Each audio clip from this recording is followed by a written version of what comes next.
कुत्र पाळावा. ओमकडे आहे ना कुत्र.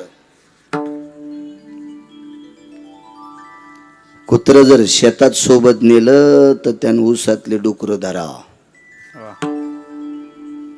आणि 4-2 डुकर जर कुत्र्यान मारले तर मालकानं कुत्र्याच्या पाठीवून हात फिरवा. पण ह्याच कुत्र्यानं जर घरच्या गाईचं वासरू तोडलं तर कुत्र दगड घालून मारावा. नाही दगडान मेलं तर गोळी घालून मारावा. नाही गोळीन मेलं तर तसंच कोंडून मरुस्तर मधात ठेवा. ते कुत्र कोण्याही जातीचं असू. ते कुत्र कोण्याही जातीचं. अजय कोणत्या कोणत्या जाती रे? जर्मन शेपूट आहे का नाही? सारमे पुराणातलं कुत्र आहे बापू. ते पुराणात कुत्र्याच्या